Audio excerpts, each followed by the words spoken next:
صدق الله مولانا العظيم وبلغنا رسوله النبي الأمين المكين الكريم ونحن على ذلك لمن الشاهدين والشاكرين والحمد لله رب العالمين. مولاي صل وسلم دائما أبدا على حبيبك خير الخلق كلهم وهو الحبيب الذي ترجى شفاعته بكل هول من الأهوال مقتحم. يا رب بالمصطفى بلغ مقاصدنا يا رب بالمصطفى بلغ مقاصدنا يا رب بالمصطفى بلغ مقاصدنا واغفر لنا ما مضى يا واسع الكرم واغفر لنا ما مضى يا واسع الكرم. انتہائی عقیدت و محبت کے ساتھ بارگاہ رسالت میں آپ صلی اللہ علیہ وسلم میں جس طریقے سے میں پڑھا ہوں بآواز بلند درود پاک کا ہدیہ چھاور کریں اور پڑھیں. الصلاۃ والسلام علیک یا رسول اللہ الصلاۃ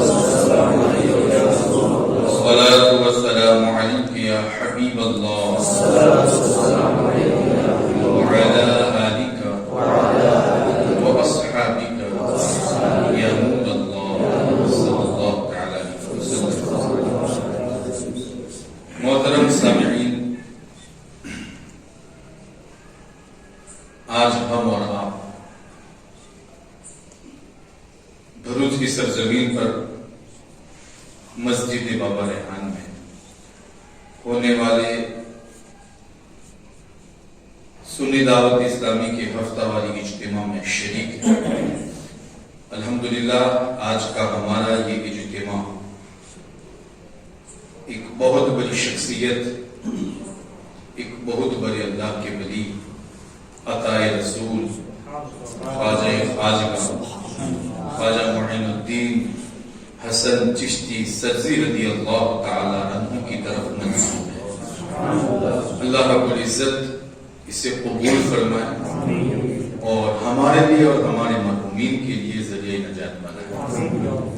آج 5ویں تاریخ کا آغاز ہو چکا ہے اور 6 رجب المرجب عطائے رسول خواجہ خانہ خواجہ معین الدین چشتی سرزی رضی اللہ تعالی عنہ کا یوم وصال ہے. اس لحاظ سے، اس مناسبت سے آج کے اس مختصر سے اجتماع میں ہم آپ کی ذات گرامی کے حوالے سے کچھ گفتگو ملاحظہ فرمائیں گے تاکہ رب تبارک و تعالی ہمیں بھی غلامان خواجہ میں شامل فرمائے اور ہماری دنیا اور آخرت کو رب تبارک و تعالی سنبھالے. بہت ضروری ہے اور بہت اہم ہے ان کی سیرت پر اور ان کی سیرت کے پہلو پر گفتگو کرنا، اس لیے کہ بزرگان دین کی سیرت سے ہمیں زندگی گزارنے کا سلیقہ اور طریقہ نصیب ہوتا ہے. اور بالخصوص سرزمین ہند پر کہ جس وقت کے چاروں طرف کفر و الحاد کا دور دورہ تھا، ہر طرف سے گھنٹیوں کی آوازیں آ رہی تھیں، اللہ وحدہ لا شریک کے ساتھ معبودان باطلہ کی شرکت کی جا رہی تھی اور اللہ رب العزت سے اس کی ذات و صفات میں معبودان باطلہ کو شریک کیا جا رہا تھا. ایسے وقت میں سرکار غریب نواز رضی اللہ تعالی عنہ ہندوستان تشریف لائے اور رب کی عطا سے مصطفیٰ کریم صلی اللہ تعالی علیہ وسلم کے کرم سے وہ تبلیغ دین فرمائی اور وہ اصلاح فرمائی کہ جو دل کفر و الحاد کی گندگی سے آلودہ تھے، جس دل میں رب حقیقی کی محبت کو چھوڑ کر معبودان باطلہ کی محبتیں پیوستہ تھیں، آپ کی مسائی جمیلہ کے صدقے میں رب تبارک و تعالی نے لاکھوں لوگوں کو نور وحدت اور نور اسلام سے منور فرمایا. آج کے اس اجلاس میں اور آج کے اس اجتماع میں سرکار غریب نواز کے اصلاحی پہلو کے حوالے سے کچھ گفتگو کرنا چاہتا ہوں. اصلاح یہ بڑی اہم چیز ہے اور ہر دور میں اس کی ضرورت بھی ہے. یہی وجہ ہے کہ رب تبارک و تعالی نے ہمیں قرآن اور صاحب قرآن عطا فرمائے تاکہ ہمارا معاشرہ یہ خوشگوار معاشرہ ہو، ہماری زندگی بہترین زندگی، اور سب سے بڑی چیز ہماری زندگی گزارنے کا طریقہ اور سلیقہ نبوی اور قرآنی طریقے کے مطابق ہو جائے، جس سے اللہ رب العزت بھی راضی ہو جائے اور آمنہ کا لال بھی راضی ہو جائے۔ اور یہی ہمارے لیے سب سے بڑی کامیابی ہے کہ بندہ ایسے زندگی گزارے کہ رب تبارک و تعالیٰ کی رضا اسے حاصل ہو جائے۔ رضوان من اللہ، رضوان اللہ اکبر، اللہ رب العزت کی رضا بہت بڑی چیز ہے، جسے بھی نصیب ہو گئی دنیا اور آخرت میں وہ کامیاب۔ نبی کریم صلی اللہ تعالی علیہ وسلم کی سیرت اور آپ کی زندگی کو آپ پڑھیں تو آپ نے اپنی مکی اور مدنی زندگی میں لوگوں کے حوالے سے، معاشرے کے حوالے سے، دین کے حوالے سے وہ اصلاح کی کہ ہم عید میلاد النبی صلی اللہ تعالی علیہ وسلم کے ایام میں اکثر سنتے رہتے ہیں کہ حضور علیہ الصلوۃ والسلام نہ رات کو رات دیکھتے نہ دین کو دین دیکھتے، نکل جاتے تھے لوگوں کی اصلاح کے لیے۔ اصلاح کئی طریقوں کی ہوتی ہے۔ اگر کسی کا دل کفر و شرک کی گندگی سے آلودہ ہے تو اس کی بھی اصلاح ہوتی ہے، اگر گناہوں سے آلودہ ہے تو اس کی بھی اصلاح ہوتی ہے۔ نبی کریم صلی اللہ تعالی علیہ وسلم نے گھر گھر جا کر اللہ وحدہ لا شریک کی وحدانیت کا اعلان کر کے اللہ رب العزت کے رب حقیقی ہونے اور مسجود حقیقی ہونے کا اعلان کر کے اور تبلیغ کر کے لوگوں کو دین اسلام کی طرف مائل کیا، یہاں تک کہ آپ نے جو آپ کے قرب و جوار میں تھے ان کی بھی اصلاح فرمائی۔ جس راہ پر آپ ہیں وہ راہ درست نہیں ہے، درست راہ وہی ہے جس کو لے کر میرے رب نے مجھے بھیجا ہے۔ اہدنا الصراط المستقیم، یہ سیدھی راہ ہے، اسی پر چلنا ہے۔ اور یہی دعا قرآن نے بھی ہمیں سکھائی۔ اپنی زندگی گزارتے ہوئے تم اپنے رب سے یہ دعا کرتے رہو کہ اللہ ہمیں سیدھا راستہ چلا، ہمیں سیدھے راستے پر چلا۔ تو یہ بھی ہمارے لیے بڑی اہم چیز ہے کہ حضور علیہ الصلوۃ والسلام نے بھی گھر گھر جا کر الگ الگ فردن لوگوں کے پاس جا کر دین اسلام کو پہنچایا، اس کی تبلیغ کی اور لوگوں کو دین سے قریب کیا۔ اور جب لوگ دامن اسلام سے وابستہ ہو گئے تو اس کے بعد اگر کوئی ایسا شخص آپ دیکھتے کہ آج بھی وہ کوئی غلط کام کر رہا ہے تو آپ اس کی بھی اصلاح کرتے۔ اب یہ کام حضور علیہ الصلوۃ والسلام کا تھا، حضور علیہ الصلوۃ والسلام نے اس کام پر بڑا زور دیا، لیکن آپ کے بعد جتنے بھی آپ کے غلام آئے ان سب نے بھی اس پر محنتیں کی اور نبی کریم صلی اللہ تعالی علیہ وسلم کے اس اسلام کی سنت پر عمل کرتے ہوئے لوگوں نے گھر گھر جا کر، مسجد جا کر، محلے جا کر، اپنوں میں بیگانوں میں پہنچ کر دین کی تبلیغ کی۔ اگر کوئی گناہ گار ہوتا اور گناہوں کی گندگی سے آلودہ ہوتا تو ان کے یہاں پر بھی صحیح اسلام پہنچایا، صحیح باتیں پہنچائی، صحیح راستہ پہنچایا اور انہیں اللہ سے قریب کرنے کی کوشش کی۔ یہی کام سرکار غریب نواز رضی اللہ تعالی عنہ نے ہندوستان کی سرزمین پر کیا۔ آپ جب تشریف لائے تو ماحول کیا تھا؟ ہر شخص اس سے واقف ہے اور ہر شخص جانتا ہے کہ اس وقت کس طرح سے لوگ کفر میں ملوث تھے، اس کی گندگی میں ملوث تھے،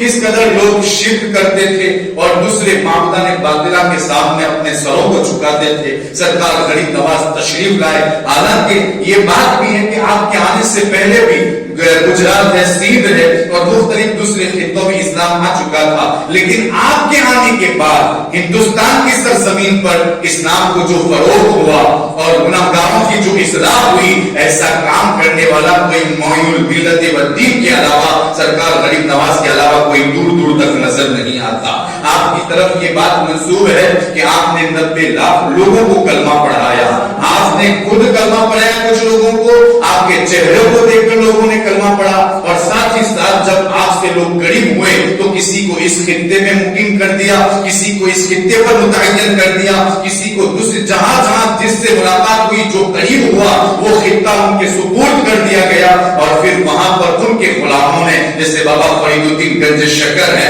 پھر ان کے نظام الاولیاء نظام الدین رحمۃ اللہ تعالی علیہ ہیں، اور بھی بہت سارے ہیں کہ قطب الدین بختیار کاکی رحمۃ اللہ تعالی علیہ کہ جنہیں دہلی کی سرزمین سونپی گئی، اور وہاں پر انہوں نے وہ تبلیغ دین کی کہ اللہ اکبر، آج بھی ہمیں وہاں نور اسلام نظر آ رہا ہے۔ یہ انہیں بزرگان دین کی تبلیغی کوششیں ہیں، اور ان کے مسائل جمیلہ ہے کہ انہوں نے وہاں پر یہ کوششیں کی۔ تو یہ تمام کا سہرا جاتا ہے سرکار غریب نواز رضی اللہ تعالیٰ عنہ کی طرف کہ آپ تشریف لائے تو آپ نے وہ اصلاح کی۔ اب آئیے میں آپ کو بتاؤں، یہ بڑی اہم چیز ہے کہ اس پر توجہ دے کر لوگوں کو دین سے قریب کیا جائے، اور کسی کے دل سے کفر نکال کر اسلام کا نور داخل کیا جائے۔ اس سے اللہ بھی راضی ہوتا ہے اور مدینے والا بھی راضی ہوتا ہے۔ سرکار غریب نواز جب ہندوستان کی سرزمین پر تشریف لائے اور آپ جب اجمیر پہنچے تو آپ کو پتا ہے کہ اس وقت آپ کو کتنی تکلیفوں کا سامنا کرنا پڑا، کن کن مصیبتوں سے گزرنا پڑا، اور کیسی کٹھن اور دشوار گزار وادیاں اس وقت آپ کے سامنے پیش آئی، اور کیسے پیچ و خم موجود تھے، اور پھر آپ نے اس کو اچھی طرح قبول کر دیا، یہاں تک کہ آپ جس راستے سے گزرے اللہ رب العزت نے وہاں پر آپ کے غلاموں کو پیدا فرمایا جو آپ سے قریب ہوئے۔ آپ دیکھیں، جب آپ سے کوئی قریب ہوتا تو آپ سب سے پہلے اس کو اسلام کی دعوت دیتے۔ کئی جگہوں پر آپ نے خود اسلام کی دعوت دی، اور کچھ جگہ ایسی آئی کہ وہاں دعوت بھی نہیں پہنچائی، آپ کے چہرے کو دیکھ کر ہی وہ دامن اسلام سے واپس۔ آپ دیکھیں رام دیو کر کے ایک ایسا شخص تھا جو اپنے گروہ کا سردار تھا۔ کہتے ہیں کہ جس وقت آپ تشریف لائے اور آنا ساگر کے کنارے پر آپ جب وہاں پر موجود تھے، پرسورا رائے کی حکومت تھی، اور اس وقت وہاں پر جب آپ نے اپنا قیام کیا تو آپ کے اس قیام سے نہ جانے کتنے لوگ ناراض ہو گئے۔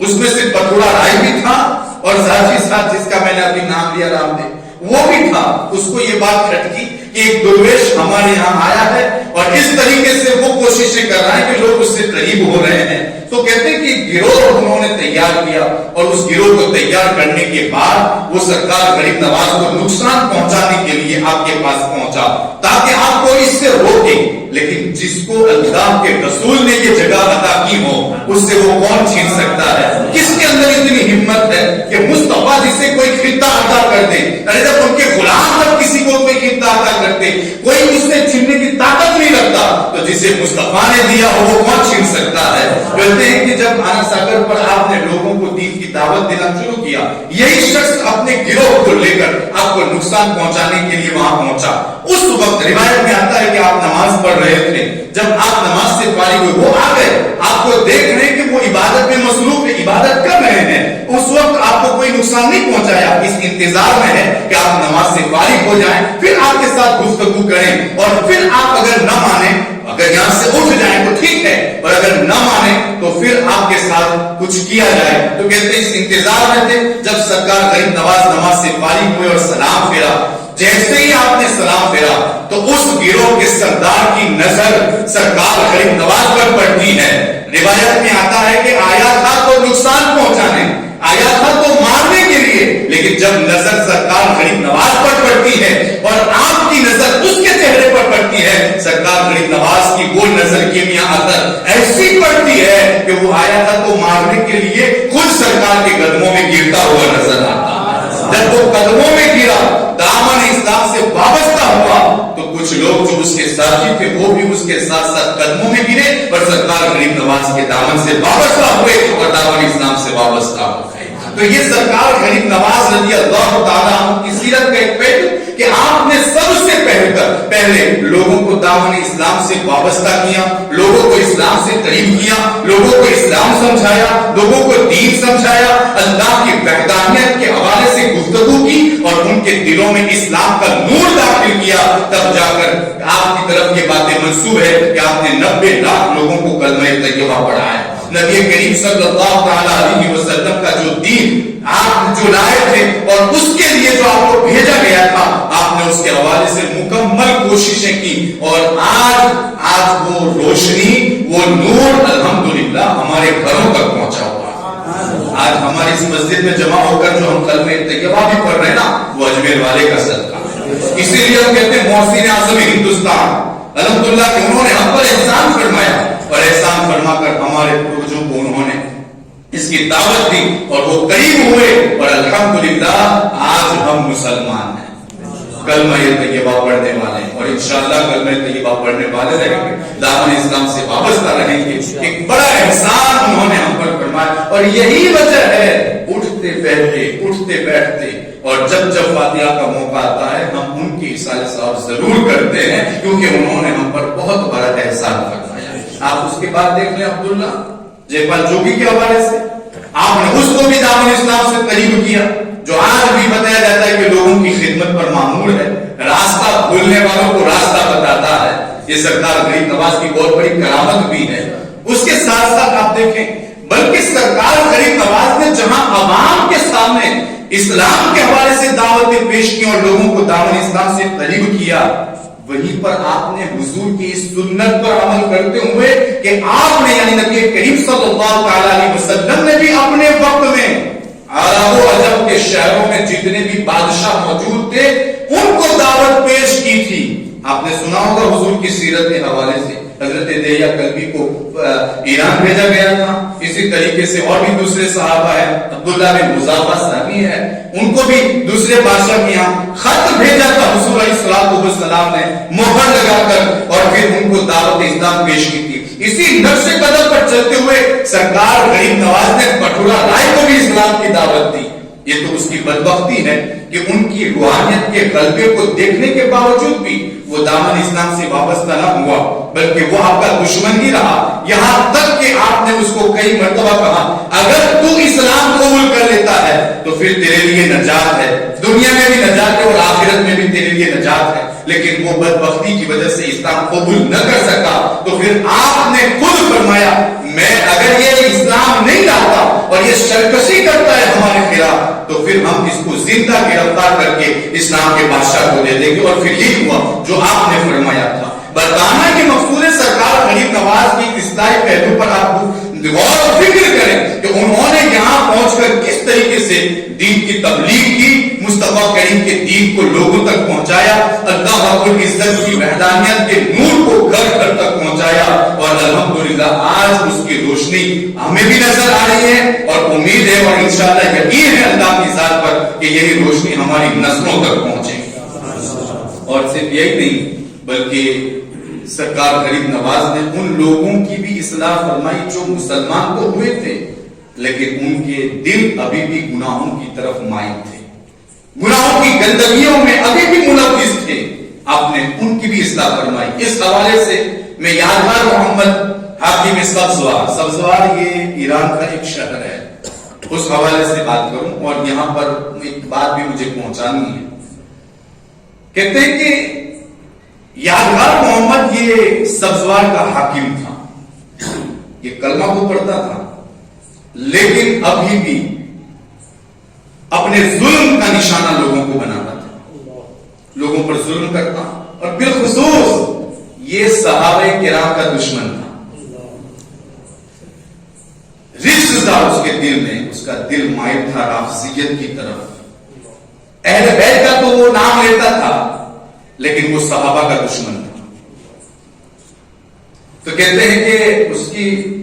اس کے ظلم کی حد تو یہاں تک ہوئی کہ جس کا نام ابو بکر, عمر اور عثمان ہوتا وہ ان کو بھی تکلیف پہنچاتا. اس کی حالت یہاں تک پہنچی تھی. ظالم تھا. یہ اس وقت کی بات ہے جس وقت کے سرکار غریب نواز سے وہ قریب نہیں ہوئے تھے. ایک مرتبہ سرکار غریب نواز کا گزر وہاں سے ہوا تو آپ نے دیکھا کہ ایک باغ ہے اور یہ باغ اسی حاکم کا تھا.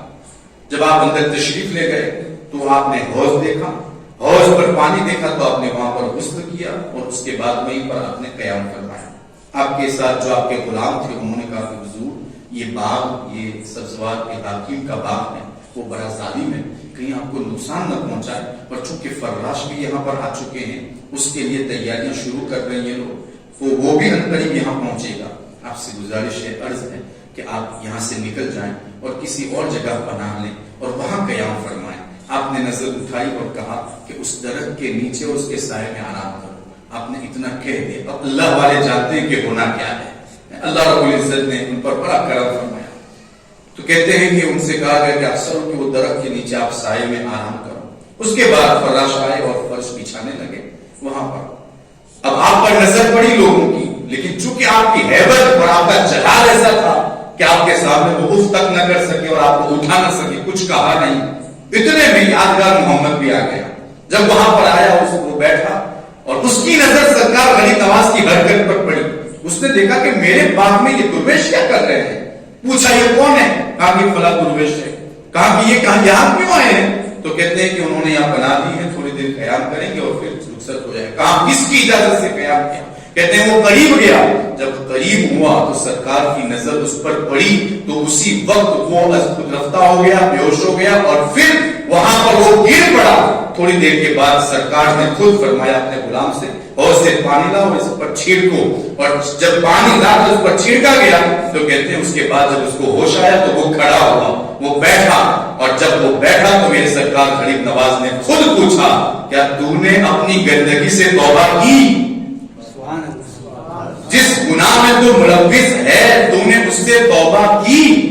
تو کہتے ہیں کہ ہاں میں نے توبہ کر لی۔ کہا تیرا دل جو رافضیت کی طرف مائل تھا، تیرے دل میں جو رفض تھا، یعنی صحابہ کرام کے بارے میں تو غلط باتیں منسوب کرتا تھا اور ان کی شان میں گستاخیاں کرتا تھا اور ان کو گالیاں دیتا تھا، کیا اس سے تو نے توبہ کی؟ کہا حضور اس سے بھی توبہ کر لی، مجھے اپنے غلاموں میں شامل فرمایا۔ کہتے ہیں سرکار نے اپنے غلاموں میں انہیں شامل فرمایا۔ یہاں پر اس روایت سے ہمیں یہ بھی پتا چلا کہ الحمدللہ ہمارا جو عقیدہ ہے، عقیدہ اہل سنت، یہ کوئی آج کا نہیں ہے، یہ سرکار غریب نواز ہی کا عطا کیا۔ الحمدللہ ہم سنی ہے، اہل سنت ہے، اور ہمارے اس دل میں صرف اہل بیت کی محبت نہیں ہے، الحمدللہ ہم وہ ہیں کہ اس دل میں صحابہ کی بھی محبت لیے ہوئے ہیں اور اہل بیت کی بھی محبت لی۔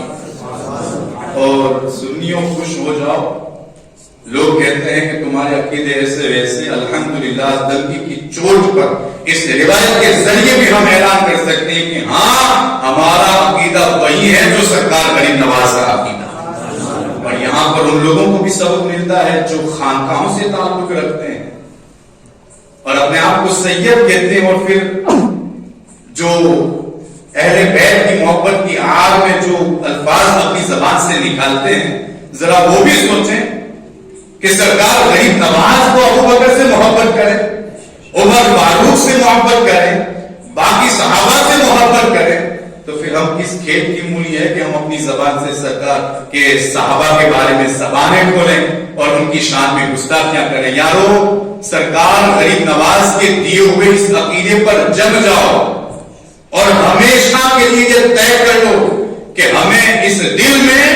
دونوں جماعت صحابہ کا بھی احترام اور ادب اس دل میں پیدا کرنا ہے اور اہل بیت اطہار کی محبت، ان کا احترام اور ان کا ادب اس دل میں پیدا کرنا ہے۔ یہاں ہمیں خود اپنی بھی اصلاح کرنی اور اپنی اولاد کی بھی اصلاح کرنی ہے۔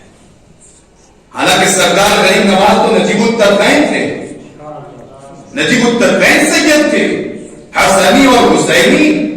ماں کی طرف سے آپ کا سلسلہ نسب حضرت امام حسن تک پہنچتا ہے اور والد محترم کی طرف سے آپ کا سلسلہ نسب حضرت امام حسین تک پہنچتا ہے۔ تو پھر یہ تو اگر محبت کی آڑ میں کسی اور کو بولنا جائز ہوتا تو کبھی بھی اس کی اصلاح نہ کرتے اور یہ عقیدہ ہم تک نہ پہنچاتے، لیکن انہوں نے اس حوالے سے اس کو توبہ کرا کر ہمیں یہ درس دیا ہے کہ جس عقیدے پر میں گامزن ہوں تمہیں بھی اسی عقیدے پر گامزن رہنا۔ جیسے آج کل عقیدوں پر جو حملے ہوتے ہیں، سیدوں کے نام پر، اہل بیت اطہار کے نام پر، ان کی محبت کے نام پر، اس سے بچنا ہمارے لیے ضروری ہے۔ ہمارے درمیان کچھ ایسے فتنہ خور آ چکے ہیں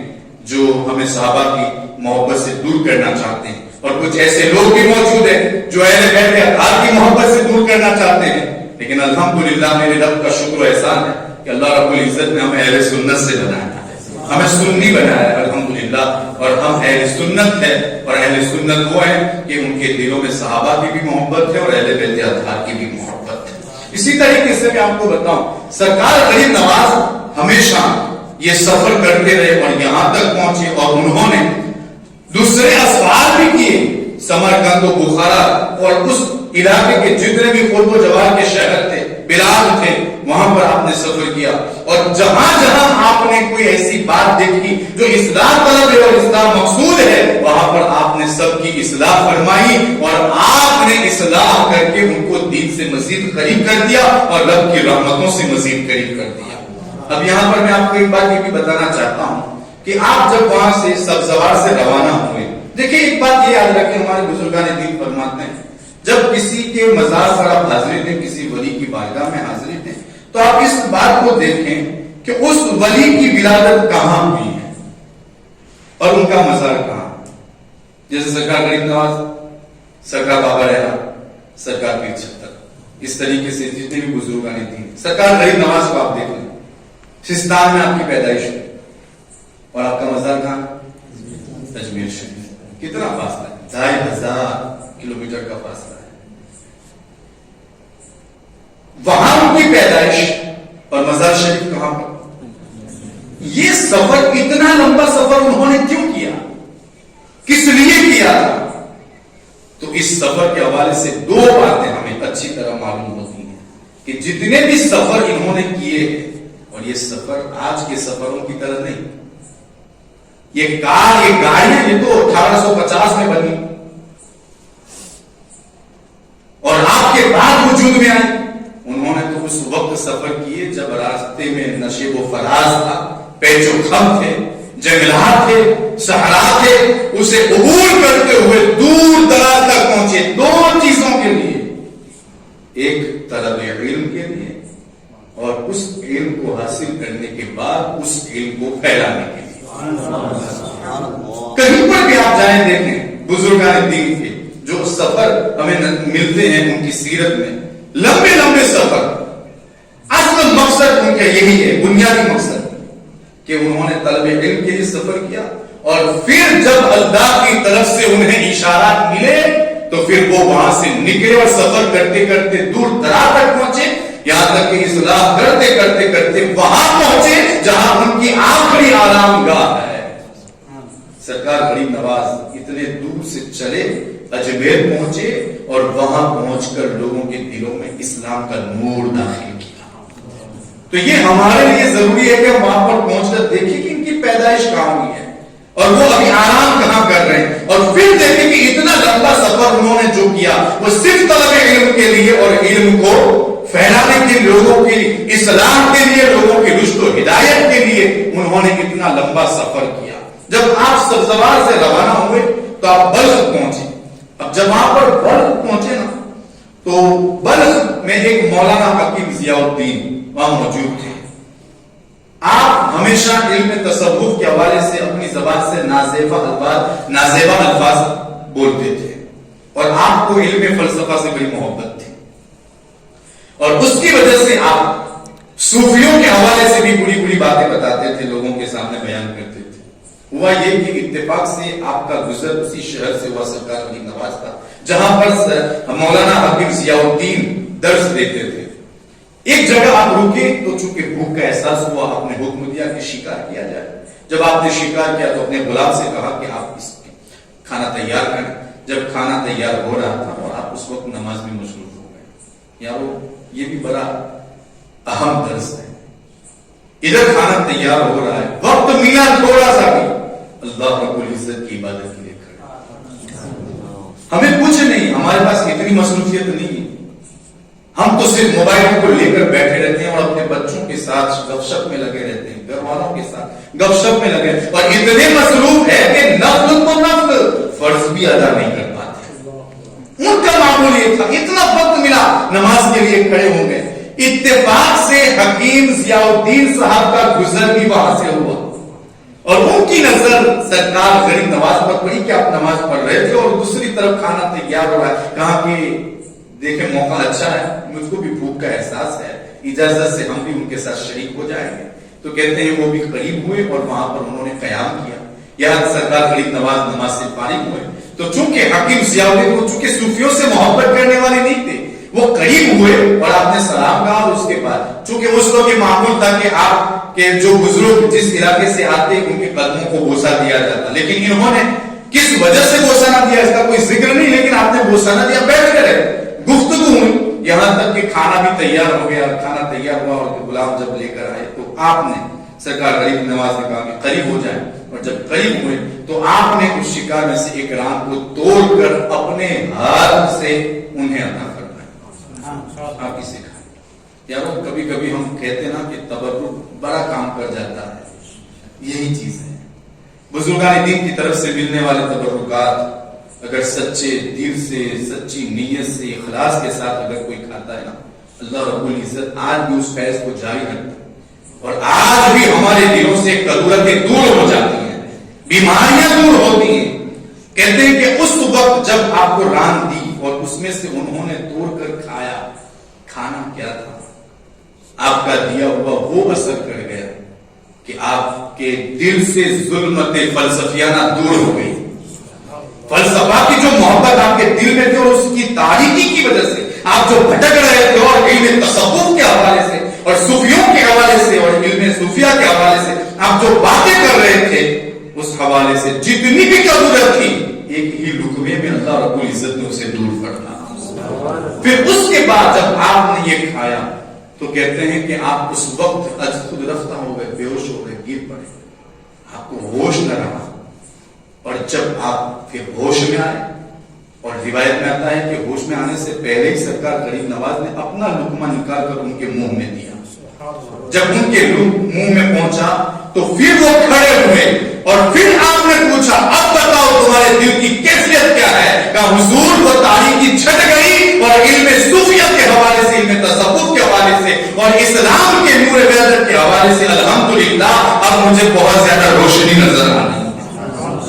تو یہ سرکار غریب نواز کی یہ کوشش ہے کہ انہوں نے ہمیشہ وہ لوگ جو اسلام سے قریب نہیں تھے ان کی بھی اصلاح فرمائی, اور وہ لوگ جو اسلام سے قریب تو ہو چکے تھے لیکن ابھی بھی کچھ کدورتیں موجود تھی, آپ نے ان کی بھی اصلاح فرمائی اور قرآن اور صاحب قرآن کی سنت پر عمل کر کے دکھایا. تو ہمیں بھی یہ درس ملتا ہے کہ ہم بھی وقتاً فوقتاً لوگوں کی اصلاح کرتے رہیں,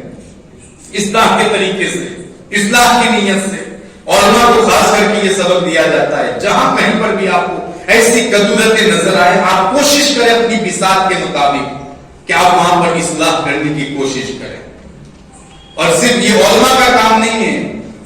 جتنے بھی بڑے جن کے ماتحتوں میں لوگ زندگی گزار رہے ہیں ان سب کی یہ فریضہ ہے کہ انہیں بھی اس کی طرف توجہ دینی ہے. اگر ہمارے معاشرے میں, ہمارے محلے میں, ہمارے خاندان میں اور ہمارے قبیلے میں اگر ایسی غلطیاں ہو رہی ہیں جو شریعت کے خلاف ہے, تو چونکہ ہم تو سرکار غریب نواز کا نام لینے والے ہیں, تو سرکار غریب نواز کا جب نام لیتے تو ان کے نام لینے کی برکت سے ان کے نقش قدم پر بھی عمل کریں گے اور ان کی سیرت پر بھی عمل کریں گے. ان کی سیرت کا اہم پہلو یہ تھا کہ انہوں نے جہاں جہاں دیکھا کہ یہاں اسلام مقصود ہے تو پھر وہاں انہوں نے اصلاح فرمائی. تو اب ہمارا بھی حق بنتا ہے ان کے نقش قدم پر چلتے ہوئے ہم بھی وقتاً فوقتاً اپنے گھر میں, اپنے قبیلے میں, اپنے خاندان میں, اپنے محلے میں اور جہاں جہاں ہمارا اثر و رسوخ ہے وہاں پر ہم اس کی اصلاح کرنے کی کوشش کریں. ہو سکتا ہے کہ ہمارے ایک لفظ کی وجہ سے اس کے دل کی دنیا بدل جائے اور وہ شریعت سے قریب ہو جائے, دین اسلام سے قریب ہو جائے, تو پھر اللہ رب العزت کی رحمتیں ہم پر بھی نازل ہوں گی اور ان پر بھی نازل ہوں گی اور سرکار غریب نواز کے نقش قدم پر عمل بھی ہو جائے گا. لیکن افسوس کی بات ہے کہ ہمارے معاشرے کے حوالے سے آپ دیکھیں کتنی برائیاں موجود ہیں. جب بھی کوئی ایسے رسم و رواج کے اوقات آتے ہیں, لمحات آتے ہیں, وہاں پر نہ جانے کتنی خرابیاں ہوتی ہیں, لیکن کوئی بولنے کے لیے تیار نہیں, کوئی نہیں بولتا, کوئی نہیں کہتا. اللہ ماشاء اللہ جو لوگ کہنے والے ہیں وہ آج بھی کہہ دیتے ہیں جہاں کہیں پر بھی رہے,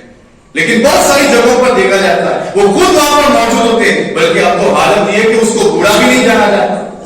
بلکہ خود اس میں شریک ہوتے ہیں. حالانکہ اگر آپ کہیں پر اپنی طاقت کے مطابق, بساط کے مطابق روک نہیں سکتے تو کم سے کم دل سے برا جاننے کی کوشش کریں, اور اگر دل سے بھی برا نہیں مانتے تو سمجھ لیجیے کہ ہمارا ایمان کمزور ہو چکا ہے. تو ہمارے یہاں بہت سارے ایسے لمحات آتے ہیں کہ جس میں لوگ غلطیوں پر ہوتے ہیں اور غلط راہ پر ہوتے ہیں، ہمارا فرض بنتا ہے کلکم رائی و کلکم مسئول عن رعیتہ،